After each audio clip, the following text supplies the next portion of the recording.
সবচেয়ে দুর্ধর্ষ দল মনে হচ্ছে ফ্রান্সকে। কেপ ভার্দে যে এত ভালো করবে সেটা কিন্তু আপনি আলাদা কোনো ফ্লুক না। আর্জেন্টিনার মতো দলের বিরুদ্ধে চ্যালেঞ্জ জানানো যায়, এই যে তারা চ্যালেঞ্জ জানানো যায় এটা শুধুমাত্র মুখে বলেনি, করে দেখিয়েছে। দর্শক নাগরিকের নিয়মিত আয়োজন সংবাদ বিশ্লেষণে আপনাদেরকে স্বাগত জানাচ্ছি। আপনাদের সাথে আছি আমি সাখাওয়াত হোসেন, আর অতিথি হিসেবে আমাদের সাথে যুক্ত আছেন সিনিয়র ক্রীড়া সাংবাদিক এম কায়সার। কায়সার, আপনাকে স্বাগত। ধন্যবাদ সাখাওয়াত ভাই। প্রিয় দর্শক, আপনারা জানেন এই মুহূর্তের আলোচিত বিষয়, সবচেয়ে আলোচিত যদি বলি সারা বিশ্বে, ফুটবল বিশ্বকাপ। এই ফুটবল বিশ্বকাপ নিয়ে আমরা আজকে কথা বলতে চাই, কারণ আমরা এই অনুষ্ঠানে সাধারণত কথা বলে থাকি বর্তমান সমসাময়িক ইস্যু নিয়ে। তো এই সময়ে সবচেয়ে আলোচিত যদি ইস্যুর কথা বলি, আজকে যদি আমরা টিএসসিতে দেখি হাজার হাজার মানুষ সকালবেলা খেলা দেখেছে, মিছিল করে বের হয়েছে। তো আমরা আজকের যে আর্জেন্টিনার ম্যাচ কেমন হলো সেটা নিয়ে প্রথমে কথা বলতে চাই। কিন্তু কাসর ভাই, আমার কাছে প্রথমেই একটু জানার বিষয়, এই যে কেপ ভার্দের সাথে আর্জেন্টিনার ম্যাচ, সবাই আপনারা জানেন যে আমাদের দেশটা দুটো ভাগে, ব্রাজিল এবং আর্জেন্টিনার শিবির, সবাই চোখ ছিল যে কেমন খেলে। কিন্তু এই ম্যাচটা কঠিন হবে অনেকেই ভাবে নাই, অনেকেই বলেছিল যে এটা সহজ ম্যাচ হবে, স্বাভাবিকভাবে জিতে আসবে আর্জেন্টিনা। কিন্তু কেন এত কঠিন হলো কেন? আর্জেন্টিনার শক্তি যদি আপনি বিবেচনা করেন এবং আর্জেন্টিনা এই বিশ্বকাপে যে মিশন নিয়ে খেলতে এসেছে সেটা যদি এক কাউন্টে আনেন, তাহলে কিন্তু এই ম্যাচটা এত কঠিন হওয়া উচিত ছিল না। বাট কঠিন হয়েছে, তার কারণটা হলো যে কেপ ভার্দে যে প্ল্যানটা নিয়ে নেমেছিল সেই প্ল্যানটা তারা 100% এখানে এক্সিকিউট করতে পেরেছে। 100% আমি বলবো না, 100% হলে তো তারা ম্যাচ জিতেই বেরিয়ে যেতে পারতো। দেখুন, কেপ ভার্দে যে এত ভালো করবে সেটা কিন্তু আপনি আলাদা কোনো ফ্লুক না। কারণটা হলো যে গ্রুপ পর্যায়ে তারা দুর্দান্ত কিন্তু আপনার খেলেছে। গ্রুপ পর্যায়ে যে গ্রুপ রাউন্ডে যেটা খেলেছিল সেটা ফার্স্ট রাউন্ডে, সেখানে তারা প্রথম ম্যাচ খেলতে নেমেছিল স্পেনের বিরুদ্ধে, যে স্পেনকে তারা কিন্তু আটকে দিয়েছিল। যে স্পেনকে আমরা জানি যে এবারের বিশ্বকাপ তারা ওয়ার্ল্ড কাপ জেতার জন্যই কিন্তু স্পেন এসেছে, আর কেপ ভার্দে মাত্র এবার বিশ্বকাপের প্রথমবারের মতো বিশ্বকাপের আসরে খেলতে নেমেছে। সো তারা স্পেনকে আটকে দেওয়ার পর সেটাও যে তাদের একটা ওয়ান ম্যাচ ওয়ান্ডার তারা ছিল না, সেটা পরবর্তীতে বুঝিয়েছে যখন উরুগুয়ের মতো বিশ্ব চ্যাম্পিয়ন, সাবেক দুবার বিশ্ব চ্যাম্পিয়ন উরুগুয়েকে তারা 2-2 উরুগুয়ের সাথে ড্র করেছে। তারপরে সৌদি আরবের সাথে তারা গোল শূন্যভাবে ড্র করেছে। দ্যাট মিনস আপনি প্রথম রাউন্ডে আপনি কোনো ম্যাচই তারা হারেনি, এবং এই যে হারেনি এটা তাদের যে পুরো এই বিশ্বকাপটায় তাদের ফ্লুক ছিল না সেটা প্রমাণ করার একটা বিষয় তাদের সামনে ছিল। এবং আর্জেন্টিনার সামনে যখন তাদের রাউন্ড অফ 32 খেলা পড়েছে, তখন তারা সেই প্ল্যানটা নিয়েছে এবং তারা বিশ্বকে একটা দেখাতে চেয়েছিল যে আমরা ছোট আয়তন হিসাবে ছোট দেশ হতে পারি, আমাদের মাত্র কয়েক লক্ষ জনসংখ্যা রয়েছে, রাইট, এবং প্রথমবারের মতো বিশ্বকাপ আমরা খেলতে এসেছি, কিন্তু আমরা অংশগ্রহণকারী দল হিসেবেই খেলতে এসেছি এখানে, কিন্তু আমরা এমন কিছু করে যাব যাতে ধরেন আপনি বিশ্ব আমাদেরকে পরবর্তীতে মনে রাখে। এবং সেটাই হয়েছে। তারা যে পারফরমেন্সটা দেখিয়েছে, আর্জেন্টিনাকে আটকানোর জন্য যে ধরনের পরিকল্পনা করার কথা ছিল পুরোপুরি তারা সেটা করেছে। এবং আর্জেন্টিনা তাদেরকে নিয়ে যে প্ল্যানটা করেছিল, যে হোমওয়ার্কটা করেছিল, সেই হোমওয়ার্কের মতো ফুটবল কিন্তু তারা খেলেনি। আর্জেন্টিনা হয়তো মনে করেছিল যে আপনার কেপ ভার্দে পুরোপুরি আপনার ডিফেন্সিভ লাইনে থাকবে, ডাবল ডিফেন্স লাইন করে তারা একেবারে লো ব্লক ডিফেন্স, যেটাকে বলে গোলকিপারের সাথে লাইন করে দাঁড়িয়ে থাকা, সেই ডিফেন্স তারা তৈরি করবে এবং সেই ডিফেন্স ভাঙবে আর্জেন্টিনা, এই চিন্তাটুকু করেছিল।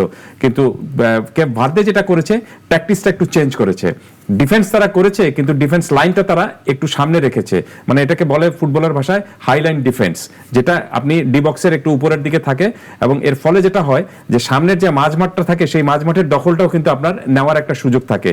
আরেকটা বাড়তি সুবিধাটা হলো যে সেই দখলটা যখন আপনি নেবেন, তখন কাউন্টার অ্যাটাকে, যখন বল আপনার কাছে থাকবে, তখন কাউন্টার অ্যাটাকে আপনি প্রতিপক্ষের ডিফেন্সে কিন্তু আক্রমণ করে তাদেরকে নড়িয়ে দিতে পারেন। এই কাজটুকু করেছে পুরো ম্যাচ জুড়ে কেপ ভার্দে, যেটার জন্য আর্জেন্টিনা প্রস্তুত ছিল না।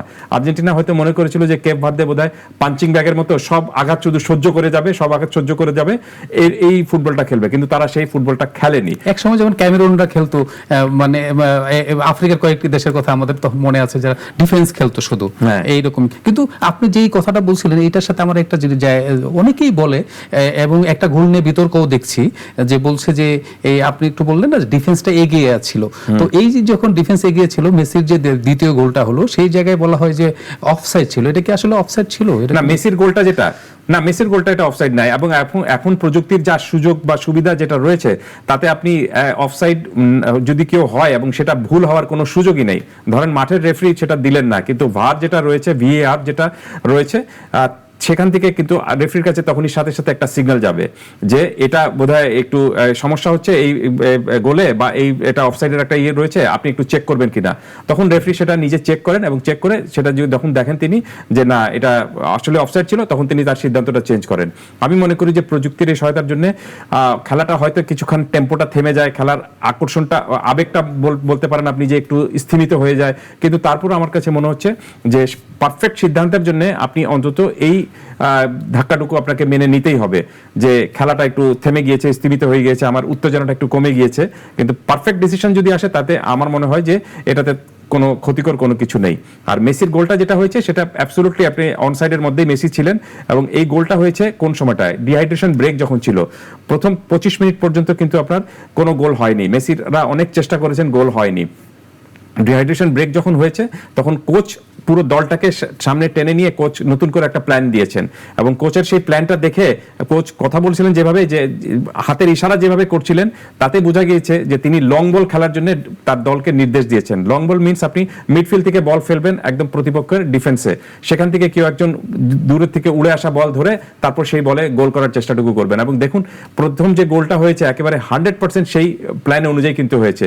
লিসান্দ্রো মার্তিনেজ আপনার শট নিয়েছিলেন একদম পুরো মিডফিল্ড থেকে, মাঝমাঠ থেকে নিয়েছেন, আর মেসি ওখানে খালি জায়গা ছিলেন, কিন্তু তিনি জানতেন যে এই ধরনের একটা শট আসবে, এই কারণে তিনি অনসাইডে ছিলেন, এবং যখনই শটটা আসছে তখনই সেটা বাঁ পায়ে ধরেছেন, মাত্র দুটো টাচ করেছেন, একদম দুটো টাচ বাঁ পায়ে ধরে রিসিভ করেছেন, এবং সেই সঙ্গে বলটা যখন ভলি হয়েছে সেই ভলিতে তিনি গোল পোস্টে মেরেছেন এবং সেখান থেকে গোল করেছেন। ইউনিক গোল, এটা মেসি ছাড়া অন্য কারো পক্ষে এই ধরনের এত নিখুঁতভাবে করা সম্ভব না। হয়তো আরো অনেকে করতে পারবেন, সেটার জন্য তাকে হয়তো এরকম ভাবে দেখবেন যে আপনি 10টা শট নিলে এরকম ভাবে হয়তো 5টা পারবেন তিনি, বা 3টা পারবেন, আর মেসি নিলে এটা 10টার মধ্যে 9টাই তিনি পারবেন। তো এই কারণে মেসি আলাদা। মেসি আসলে গোল মেশিন, আমরা বলি যে উনি সেই ব্যতিক্রম। আমরা এই মেসি প্রসঙ্গে আর একটু কথা বলবো, এবং আজকের ম্যাচে যে আমরা যেটা দেখেছি কিছু দুর্বলতা ছিল, এবং মেসি নিজে বলছিলেন ম্যাচ শেষে যে আমাদেরকে ক্যাপ ভার্দে খুব ভুগিয়েছে, এবং অনেকটাই এই যে কি দুর্বলতা কি ছিল, এবং কিংবা যদি আমরা বলি যে এই জায়গাটাতে কি মানে আর্জেন্টিনার ম্যানেজমেন্টের কোনো দুর্বলতা না, বা কোচের দিক থেকে, নাকি খেলার মাঠের কোনো দুর্বলতা ছিল? দেখুন আপনি যেভাবে বললেন যে মেসি আর্জেন্টিনার শক্তি বা প্রাণ পুরুষ, বা তাকে কেন্দ্র করেই সবকিছু হয়, এই প্রশ্নের মধ্যে কিন্তু উত্তরটা রয়েছে যে মেসি আর্জেন্টিনার সবচেয়ে বড় শক্তি এবং মেসি আর্জেন্টিনার সবচেয়ে বড় দুর্বলতা। কিভাবে? কোনো কারণে যদি মেসি আপনার ভালো পারফর্ম করতে না পারেন, তখন পুরো দলটাকে আরো বেশি বর্ণহীন মনে হয় যেন পুরোপুরি অফ কালার হয়ে গিয়েছে। আর ফুটবল কখনই শুধুমাত্র আপনি একজন খেলোয়াড়ের উপর নির্ভর করে পুরো প্ল্যানটুকু সাজাতে পারেন না, পুরো মানে এই বেশি দূর সামনে বাড়তে পারবেন না আপনি ওরকম ভাবে করে। কারণটা হলো যে এটা দলীয় খেলা, আপনার 11 জনকে কিন্তু ভালোভাবে পারফরমেন্স করতে হয়। এই 11 জনের মধ্যে এক দুজন হয়তো একটু অফ কালার থাকবেন, কিন্তু 11 জনের মধ্যে যদি 10 জনই অফ কালার হয়ে যান বা 9 জনই অফ কালার হয়ে যান, তাহলে দেখবেন যে আপনি সামনে বাড়ার সম্ভাবনাটা তখন মানে স্থিমিত হয়ে যায় বা ধাক্কা খায় একটা। আর্জেন্টিনার এই দলটার সবচেয়ে বড় প্রবলেমটা হলো, এই ম্যাচে সবচেয়ে বড় প্রবলেমটা ছিল, আমি দুটো জায়গায় দেখতে পাচ্ছি, সেটা হলো যে আপনার মিডফিল্ডে যেরকম ভাবে একটা স্পার্ক থাকা উচিত ছিল, যেরকম ভাবে একটা স্ফুলিঙ্গ থাকা উচিত ছিল, স্পার্কল থাকা উচিত ছিল, যে বল আসলে সাথে সাথে তারা আপনার দুই উইং দিয়ে বা দুই ফ্ল্যাঙ্ক দিয়ে আপনার সামনে এগিয়ে যাবে, যারা এই আক্রমণে যারা রয়েছে তাদেরকে আপনি বল সহযোগিতা করবে, সেটা দেখা যায়নি। দেখে মনে হয়েছিল যেন পুরোপুরি মিডফিল্ড ঘুমিয়ে রয়েছে। এক নাম্বার 2 যেটা হলো দুর্বলতা সবচেয়ে বড়, মেসির পাশে যারা গোল করার দায়িত্বে যে দুজন রয়েছেন, আপনি মার্তিনেজ, লাউতারো মার্তিনেজ এবং আপনার এই আলভারেজ, এই দুজনই কিন্তু আপনি অফ ফর্মে রয়েছেন। সো 3 জন স্ট্রাইকারের মধ্যে 2 জনই যদি অফ ফর্মে থাকেন, তখন তো ধরেন আপনি পুরো দলটার গোল করার আর লোক খুঁজে পাওয়া যাবে না। এই কারণে শুধুমাত্র মেসিকেই গোল করতে হচ্ছে। দেখুন আপনি 4টা ম্যাচ খেলেছে আর্জেন্টিনা, এখন পর্যন্ত 4টা ম্যাচে আর্জেন্টিনার প্রত্যেকটা ম্যাচে কিন্তু আপনার গোল করেছেন মেসি, এবং শুরুর গোলটাই তিনি করছেন। যে ম্যাচে তিনি এসে খেলেননি, সেরাকাদশে খেলেননি, কিন্তু তিনি যখন নেমেছিলেন তখন সাথে সাথে গোল পেয়েছেন। দ্যাট মিনস এই দলটা অনেক বেশি আর্জেন্টিনার মানে মেসির উপর ডিপেন্ডেন্ট হয়ে যাচ্ছে।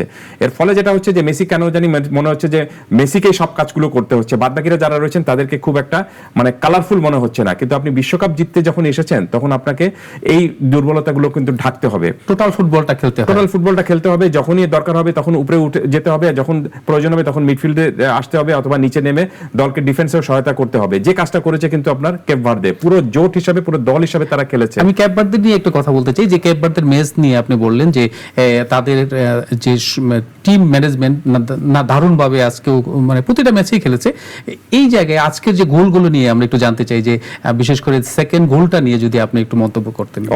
সুপার গোল, এটা আমার দেখা এখন পর্যন্ত বিশ্বকাপের সেরা গোল। আচ্ছা, আমার বিবেচনায় আমি এটাকে যদি নাম্বার 1 হিসেবে রাখবো, কারণটা হলো যে জায়গা থেকে, এবং যে আরো কয়েকটা গোল হয়েছে আপনি ডি বক্সের বাইরে থেকে অনেক দূরের থেকে শট নিয়ে গোল হয়েছে, কিন্তু সেই গোলগুলোর মধ্যে আপনার অ্যাঙ্গেলটা খুব একটা দূরও ছিল না।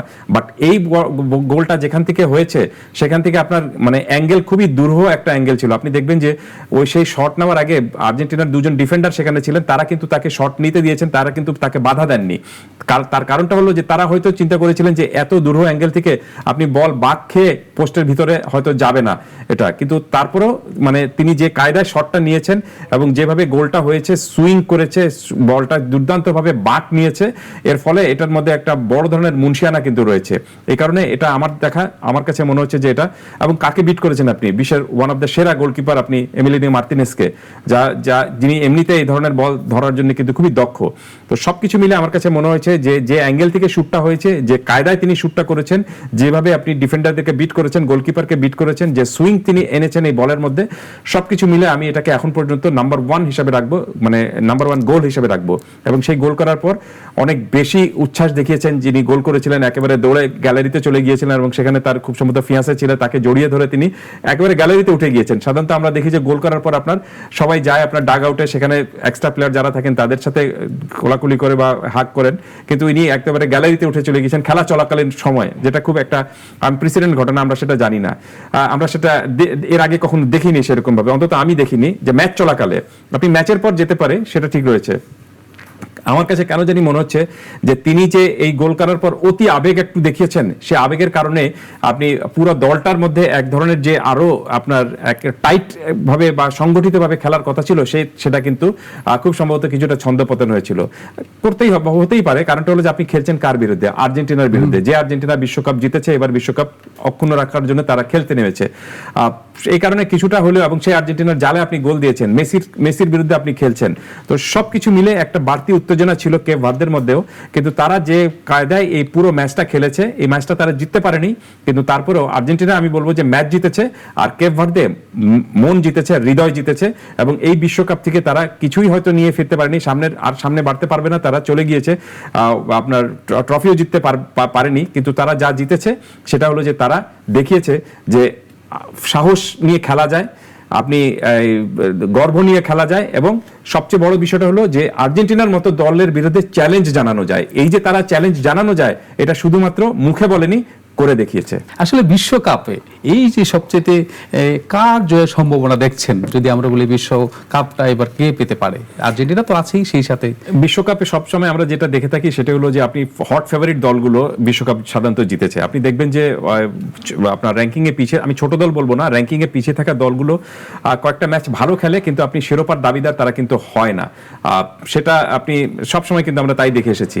আর এবারের বিশ্বকাপটা আমার কাছে মনে হচ্ছে যে নতুন কোন দল বিশ্বকাপ জেতার সম্ভাবনা খুবই কম, তবে মরক্কো এখানে খুব ভালো পারফরমেন্স করবে এবং আমার কাছে মনে হচ্ছে, এবং মরক্কো যে পারফরমেন্স করেছে গত বিশ্বকাপে, মরক্কো কিন্তু আপনার সেমিফাইনাল পর্যন্ত খেলেছিল। এই বিশ্বকাপে তারা প্রথম ম্যাচে আর্জেন্টিনা ব্রাজিলের সাথে যেভাবে খেলেছে এবং নেদারল্যান্ডকে তারা হারিয়েছে, যদিও তারা নেদারল্যান্ডকে হারিয়েছে টাই ব্রেকারে, কিন্তু পুরো ম্যাচ জুড়ে এক ধরনের কিন্তু একটা মানে আপনার খুবই ভালো একটা অ্যাগ্রেসিভ, মানে তাদের খেলার মধ্যে অ্যাগ্রেসিভ একটা নেসটা ছিল, যে জিততে হবে, জেতার জেদ, এই জিনিসটা কিন্তু তাদের মধ্যে ছিল। আর যেটা বিশ্বকাপ কারা জিততে পারে সেটা আর্জেন্টিনা তো রয়েছে, কারণ আর্জেন্টিনা তো বিশ্বকাপ জিতেছে, এবার তারা শিরোপা অক্ষুণ্ণ রাখার জন্য এসেছে। ব্রাজিলের একটা সম্ভাবনা রয়েছে, কারণটা হলো যে ব্রাজিল আপনি লম্বা সময় ধরে তারা জিততে পারেনি, এবারও তাদের শুরুটা খুব একটা মন্দ কোনো কিছু হয়নি, কিন্তু ব্রাজিলের সামনে বড় চ্যালেঞ্জ হবে আপনার, যদি ব্রাজিল সব ম্যাচ জেতে আর এদিক থেকে আর্জেন্টিনা সব ম্যাচ জেতে, তাহলে আপনার সেমিফাইনালে কিন্তু এই দুই দলের দেখা হয়ে যাবে, তখন দুই দলের কোনো একজনকে কিন্তু সরে যেতেই হবে। সো সেই ম্যাচটাও কিন্তু আমার কাছে মনে হচ্ছে যে একটা ড্রিম ম্যাচ হবে, যদি সেটা হতে পারে, মানে ফাইনালের আগে ফাইনাল হয়ে যাবে, ফাইনালের আগে একটা ফাইনালের মতো একটা আনন্দটুকু আমরা হয়তো উপভোগ করতে পারবো। এটা গেল একটা দিক। আরেকটা হলো যে আপনি এই বিশ্বকাপ, এবারের বিশ্বকাপে আমার কাছে সবচেয়ে দুর্ধর্ষ দল মনে হচ্ছে ফ্রান্সকে। আমি বিশ্বকাপ শুরু হওয়ার আগে দু দলের নাম বলেছিলাম, একটা হলো স্পেন এবং একটা ফ্রান্স। স্পেনও খেলছে, ভালো খেলছে, কিন্তু স্পেনকে বড় মোকাবেলা করতে হবে এখন পর্তুগালের সাথে রাউন্ড অফ 16-এ, এবং তারপরে সেমিফাইনালে তাদের সামনে বড় প্রতিপক্ষ হিসেবে কিন্তু থাকবে। আর ফ্রান্সকেও তাই করতে হচ্ছে। ফ্রান্সের আজকে কিন্তু রাউন্ড অফ 16-এর খেলা শুরু হয়ে যাচ্ছে, প্যারাগুয়ের বিরুদ্ধে তারা আজকে খেলবে। কিন্তু পেছনের 4টা ম্যাচে ফ্রান্স যে আপনার দুর্ধর্ষ ফুটবল খেলেছে, যেভাবে ফুটবল খেলেছে, যেভাবে নিজেদেরকে মানে জানিয়েছে যে প্রভাবটা বিস্তার করে কিভাবে খেলা যায়, কিভাবে খেলাটাকে নিজের কন্ট্রোলে নেওয়া যায়, কখনোই অন্যের সিদ্ধান্তের উপর নির্ভর করে থাকতে হয় না পুরো 90 মিনিট জুড়ে, সেটা ফ্রান্স খুব ভালোভাবে করে দেখিয়েছে। প্রায় প্রত্যেকটা ম্যাচে তারা একেবারে খুব অ্যাগ্রেসিভ খেলেছে এবং অ্যাটাকিং প্লেয়ার নিয়ে তারা খেলেছে। আর ফ্রান্সের সবচেয়ে বড় সুবিধাটা হলো যে তাদের আক্রমণ ভাগে যে 4জন রয়েছেন, 4জনই খুব ভালো ফর্মে রয়েছেন, 4জনই কিন্তু আপনি গোল পাচ্ছেন। ডেম্বেলে হ্যাট্রিক করেছেন, ওলিসে এর আগের ম্যাচেও কিন্তু রান পেয়ে মানে গোল করেছেন, এবং তার চেয়ে বড় বিষয় হলো যে তিনি এখন পর্যন্ত বিশ্বকাপে সবচেয়ে বেশি অ্যাসিস্ট করেছেন, 5টা গোলে তিনি অ্যাসিস্ট করেছেন। এমবাপ্পে তো রয়েছেন, যখনই গোল করেন তখন জোড়া গোল করেন, মেসির সমান তার গোল হয়ে গিয়েছিল, মেসি এখন 1 গোল আবার এগিয়ে গিয়েছেন। তো এই যে এমবাপ্পে এবং মেসির মধ্যে যে লড়াইটা, আপনি গোল্ডেন বুটের এই লড়াইটা খুব উপভোগ করছি আমরা সবাই, যে কোনোদিন মেসি এগিয়ে যাচ্ছেন, আবার তাকে আবার এমবাপ্পে ধরে ফেলছেন। এখনো বেশ কয়েকটা ম্যাচ বাকি রয়েছে। সবকিছু মিলে আমার কাছে মনে হচ্ছে যে ফ্রান্স দলটাকে মনে হচ্ছে যে খুবই ব্যালেন্স একটা দল। আপনি মিডফিল্ড তাদের দুর্দান্ত, ডিফেন্সও খুবই কম্প্যাক্ট ডিফেন্স, এবং আক্রমণ ভাগে যারা রয়েছেন যে 4জন, তাদেরকে থামানোর মতো আপনার আমার কাছে এই মুহূর্তে অন্য কোনো দলের ডিফেন্ডারদেরকে খুব একটা কার্যকর তেমন মনে হচ্ছে না। সো ফ্রান্সের সাথে যে দলেরই খেলা পড়ুক না কেন, সে দল কিন্তু মোটামুটি দুরু বক্ষে থাকবে। ধন্যবাদ এমএম কাইসার আমাদেরকে সময় দেওয়ার জন্য। প্রিয় দর্শক, আমরা কথা বলছিলাম বিশ্ব ফুটবল নিয়ে, বিশ্বকাপ ফুটবল নিয়ে। নিশ্চয়ই আপনারাও প্রত্যাশায় আছেন কে এইবার বিশ্বকাপ কাপ জিতবে। কাউসার ভাইয়ের মতো আমরাও বলতে চাই যোগ্য দল বিশ্বকাপে জিতুক, এবং এই ফ্রান্স, ব্রাজিল, আর্জেন্টিনা যেই বিশ্বকাপে জিতুক, ফুটবলের বিশ্বকে এক সুতোয় গেঁথেছে আমাদের এই বিশ্বকাপ ফুটবল। সেইভাবেই আমাদের দেশ, বিশ্বের মতো আমাদের দেশ এক সুতোয় যেভাবে গেঁথেছে, সেইভাবেই এগিয়ে যাবে আমাদের দেশও। সেই প্রত্যাশা রেখেই আজ এখানেই শেষ করছি। আগামী পর্বে কথা হবে নতুন কোনো বিষয় নিয়ে, নতুন কোনো অতিথির সাথে। সেই পর্যন্তই ভালো থাকবেন, ভালো রাখবেন।